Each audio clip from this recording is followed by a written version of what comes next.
And the winner is Peter Falk, Columbo. For over 5 decades, one Columbo episode was locked away, never aired, never discussed, and nearly forgotten. Written by bold minds and meant to challenge everything we thought we knew about TV crime, it featured a killer without motive, remorse, or reason. It was too dark, too psychological, and far too disturbing for 1970s network television. NBC didn't just reject it, they buried it. But why? What was in that script that made executives so afraid? As the truth resurfaces, we uncover a deeper story of rebellion, censorship, and the detective who never needed a gun, just a question and a raincoat. This is the Columbo mystery they tried to erase. It all began during the early 1960s, when Hollywood ground to a halt due to a massive writers' strike. 2 screenwriters, Richard Levinson and William Link, were scrambling to survive. Instead of waiting it out, they spotted a loophole. Live TV wasn't included in the strike, so they got to work. Their last-ditch effort was a rushed murder mystery called Enough Rope for NBC's live show, The Chevy Mystery Show. It was messy, desperate, and they even tricked their agent into selling it. But in that chaos, something iconic was born. A scruffy, peculiar detective named Lieutenant Columbo. The inspiration wasn't entirely original. They had been reading Dostoevsky's Crime and Punishment and borrowed from the detective Porfiry Petrovich, a soft-spoken, seemingly harmless character who always got his man. Columbo would flip the script of detective TV. Instead of finding out who the killer was at the end, viewers were shown the murder up front. The tension? Watching how Columbo, with all his quirks, would unravel the perfect crime. The first Columbo wasn't even played by Peter Falk. On July 31, 1960, Bert Freed introduced the role in a live broadcast. Then came a stage adaptation called Prescription, Murder in 1962 with Thomas Mitchell.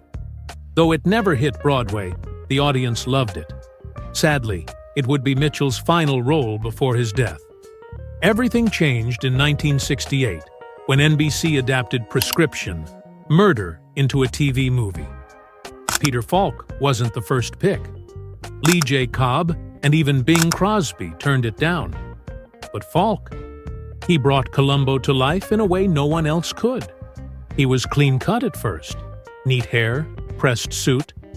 But the rumpled raincoat? Falk bought that himself during a New York storm for $15. It became iconic. The shoes, the suits, even the beat-up Peugeot? Falk's personal choices. He wanted Columbo to feel real, like a guy you'd meet on the street, not a wardrobe creation.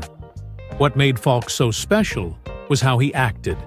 He'd improvise, get distracted mid-scene, fumble with a shopping list, ask for a pencil.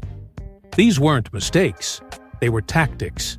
He used them to throw the killer and the actor playing them off balance. Columbo broke every TV rule. In 1971, when NBC gave the show a proper series run, execs were skeptical. Back then, the hero had to appear immediately, or viewers would tune out. Columbo often didn't show up for the first 30 minutes. NBC called it the longest stage wait in television history. But that wait worked. The show flipped the detective genre on its head. You saw the killer, you saw the murder, no whodunit. The suspense came from the how. How would this shabby little man dismantle their perfect plan?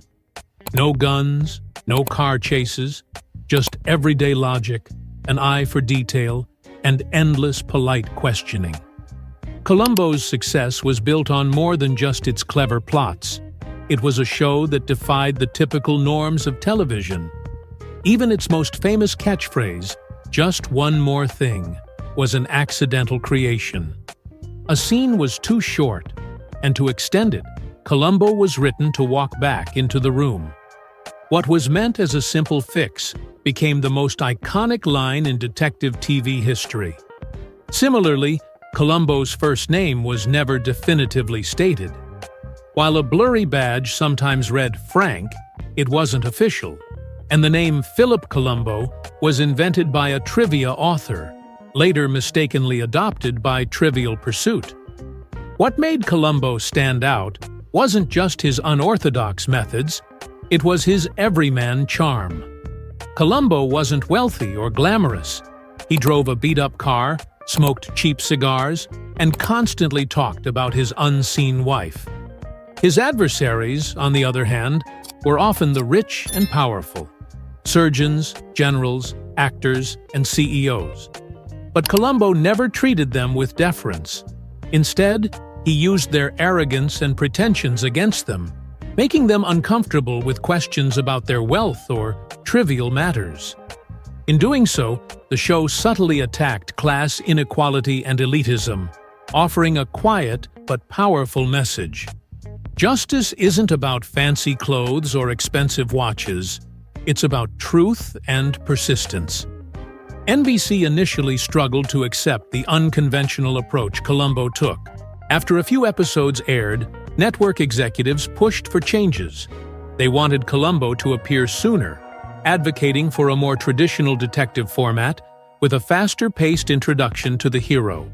However, creators Richard Levinson, William Link, producer William Furman, and star Peter Falk refused to conform. They stood firm, threatening to walk if their vision for the show was compromised.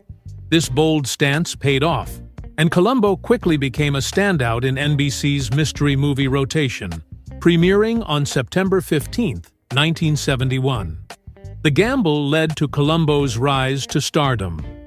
Falk's performance earned him an Emmy Award for that first season, with 4 additional wins and a Golden Globe to follow. The show's longer 90-minute format allowed for a deeper exploration of each story, transforming each episode into a mini-movie rather than a typical 60-minute TV show. It wasn't just about solving crimes, it was about unraveling complex psychological dramas at a slower, deliberate pace, allowing the characters, particularly Columbo, to shine. The appeal of Columbo reached far beyond American borders.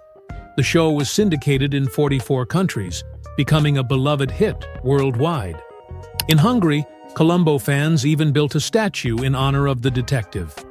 Meanwhile, in Romania, when the series concluded, fans were so devastated by its end that Peter Falk recorded a personal message assuring them that the show wasn't cancelled, but simply finished. Columbo became an iconic symbol of justice that transcended borders, with the BBC even calling it timeless. As Columbo grew in popularity, it became clear that the show was more than just another detective series. The magic was in its subversion of expectations, the way it combined humor, wit, and psychological depth into a format that was unlike anything else on television. And yet, in 1973, Columbo was about to cross a line that no network drama had dared to venture before.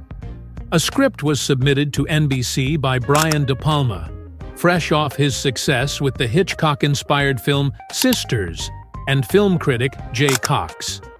They submitted it under the pseudonym Joseph P. Gillis, a playful homage to the character from Sunset Boulevard. The script, reportedly titled Columbo: Into the Mind of Madness, was unlike anything the show had done before.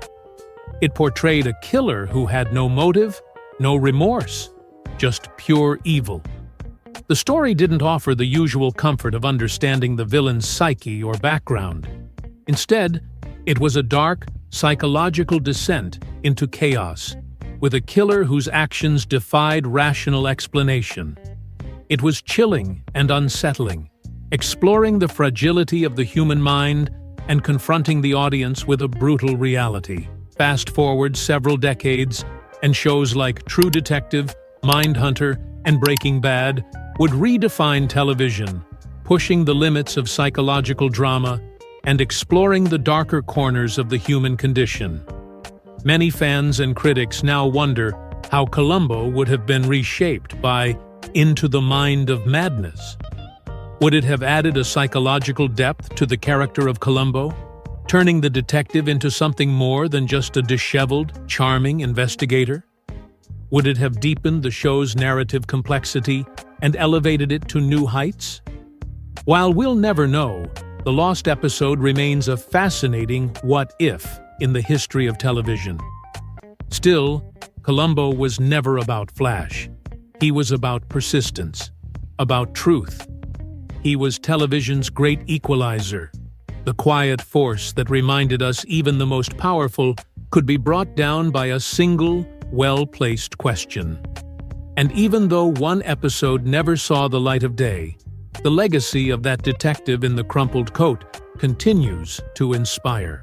So the next time you hear, "Just one more thing," remember, there might be more to the story than anyone ever realized.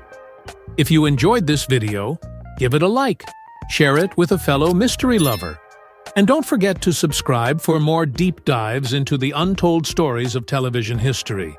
Thanks for watching.